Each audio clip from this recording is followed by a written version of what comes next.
Let's Mic Global news.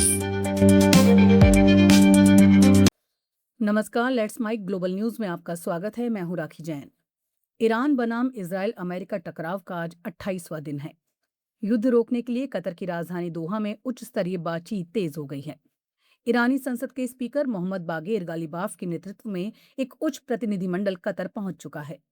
अमेरिकी राष्ट्रपति Donald Trump और विदेश मंत्री मार्को रूबियो ने दावा किया है कि स्ट्रेट ऑफ हॉर्मुज फिर से खोलने के लिए एक सीज फायर डील लगभग तैयार है।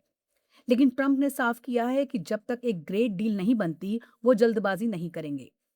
इधर ईरान की ऑफिशियल न्यूज एजेंसी इरिना के अनुसार ईरानी सरकार ने साफ कह दिया है कि वो अपने राष्ट्रीय हितों से कोई समझौता नहीं करेंगे।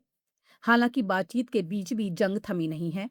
अमेरिकी सेंट्रल कमांड ने दक्षिणी ईरान में बड़े सेल्फ डिफेंस हवाई हमले किए हैं। अमेरिका ने ईरान के मिसाइल लॉन्च साइट्स और माइंस बिछाने की कोशिश कर रही ईरानी नावों को निशाना बनाकर उन्हें तबाह कर दिया। जवाब में ईरान की इस्लामिक रेवोल्यूशनरी गार्ड कॉर्प्स ने भी पलटवार किया। ईरान ने दावा किया कि उसने अपने नए एयर डिफेंस सिस्टम से अमेरिकी सेना के घातक स्टील MQ-9 रीपर ड्रोन को मार गिराया। साथ ही ईरानी हवाई क्षेत्र में घुसने की कोशिश कर रहे एक अमेरिकी F-35 फाइटर जेट पर भी मिसाइलें दागी हैं। ईरान के सुप्रीम लीडर मोजतबा खामनेई ने चेतावनी दी है कि अब खाड़ी देश अमेरिकी सैन्य अड्डों के लिए ढाल का काम नहीं कर सकेंगे। दूसरी तरफ इजराइल ने भी लेबनान पर हमले तेज कर दिए हैं और फिर कई गांवों को तुरंत खाली करने की चेतावनी दी है। इस बीच कतर ने ईरान को $12 अरब की पेशकश वाली रिपोर्ट्स को पूरी तरह खारिज कर दिया है। कतर के विदेश मंत्रालय के प्रवक्ता माजिद अल अंसारी ने आधिकारिक बयान सोशल मीडिया पर जारी किया, जिसमें कहा गया कि ये खबरें पूरी तरह बेबुनियाद हैं और इसे वो लोग फैला रहे हैं जो ईरान और अमेरिका के बीच चल रही शांति वार्ता को बिगाड़ना चाहते हैं। कतर ने ईरान को कोई वित्तीय मदद या $12 अरब की कोई पेशकश नहीं की है। ऐसी झूठी खबरें कतर की शांति समर्थक छवि को नुकसान पहुंचाने की कोशिश हैं। ऑस्ट्रेलिया सरकार ने कहा है कि ISIS से जुड़े 19 ऑस्ट्रेलियाई नागरिक, जिनमें 7 महिलाएं और 12 बच्चे हैं, सीरिया से वापस लौट रहे हैं।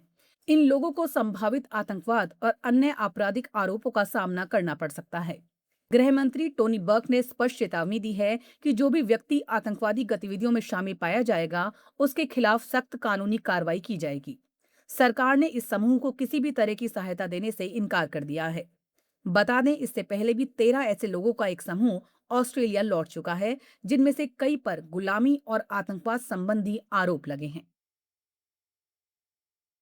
बांग्लादेश के प्रधानमंत्री तारिक रहमान जून के अंत में चीन की यात्रा पर जा रहे हैं, जो नई BNP सरकार के गठन के बाद उनकी पहली विदेशी यात्रा होगी। चीन के राजदूत याओ वेन ने कहा, ये दौरा उन दोनों देशों के बीच साझेदारी को नई ऊंचाइयों पर ले जाएगा और चीन बांग्लादेश की राजनीतिक स्थिरता व आर्थिक विकास में हर संभव सहयोग देगा।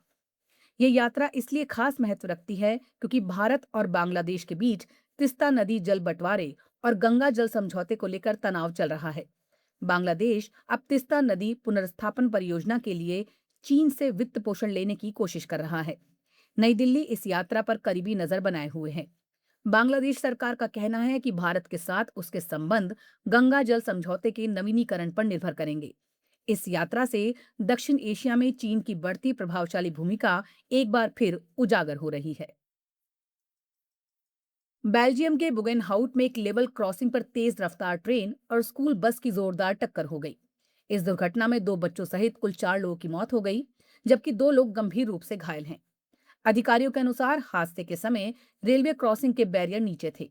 इसके बावजूद ये टक्कर कैसे हुई, इसकी जांच की जा रही है और CCTV फुटेज को भी खंगाला जा रहा है। मृतकों में स्कूल बस चालक और बस में मौजूद एक वयस्क भी शामिल है। घटना ब्रुसेल्स से लगभग 23 किलोमीटर दूर हुई, जिससे पूरे इलाके में शोक का माहौल है। बेल्जियम के नेताओं ने इस हादसे पर गहरा दुख जताया है और रेलवे सुरक्षा को लेकर एक बार फिर गंभीर सवाल खड़े हो गए हैं। ग्लोबल न्यूज में फिलहाल इतना ही। जुड़े रहिए लेट्स माइक के साथ। नमस्कार। आप सुन रहे थे Let's Mic more than radio. Follow कीजिए हमें हमारे सोशल मीडिया प्लेटफॉर्म्स पर। It's time for news.